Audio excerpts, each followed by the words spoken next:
বাংলার মুখ্যমন্ত্রী মমতা ব্যানার্জি কেন রাজনীতিতে এসেছিলেন, এর কারণ কি, এর উদ্দেশ্য কি, এর কার্যকারী ভূমিকা কী ছিল, এ সম্বন্ধে আমি কিছু বিস্তারিত আলোচনা করছি।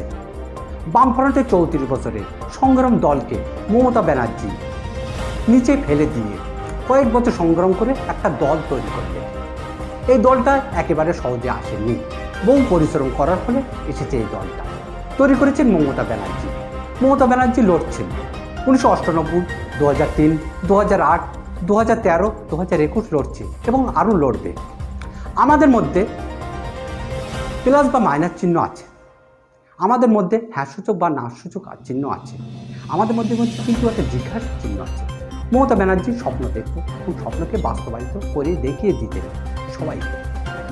মমতা ব্যানার্জি আমাদের চিন্তা ভাবনা, স্নেহ, মায়া, ভালোবাসা দিয়ে বুঝিয়ে দিয়েছে যে আমাদেরকে স্বপ্ন দেখতে হবে এবং স্বপ্নকে বাস্তবায়িত করে দেখাতে হবে। সেইটাই শিখিয়ে দিয়েছেন মা মাটির মানুষ মমতা ব্যানার্জি। উন্নয়ন কীভাবে করতে হয় সেটা শিখিয়ে দিয়েছে।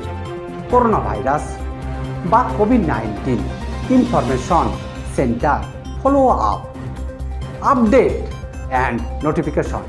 দেখুন, বাংলার পরিযায়ী মানুষের জন্য মা মাটি মানুষ নেতৃত্বে, মমতা ব্যানার্জির নেতৃত্বে সুব্যবস্থার নিদর্শন। খেলা কী, খেলার উদ্দেশ্য কী, খেলার শেষ পরিণত কী? খেলা হলো 90 মিনিটের সংগ্রাম করা দলকে গোলকিপারের চোখের ফাঁকি দিয়ে পরাস্ত করাকে গোল বলে এবং ম্যাচকে উইনার করাকে গোল বলে। সম্মানিত করা হয়ে প্লেয়ারকে খেলার শেষ কথা বলা যায়। খেলার শেষ কথা হচ্ছে জয়লাভ করা। গোল না করতে পারলে টিম মূল্যহীন হয়ে যায় বা একটা ঘৃণার পাত্র হয়ে যায়। কিন্তু মমতা ব্যানার্জি খেলায় জয়লাভ করেছেন এবং উইনার হয়েছেন, সবাইকে দেখিয়ে দিয়েছেন। লাইক, কমেন্ট, শেয়ার করবেন। সবাইকে অশেষ ধন্যবাদ।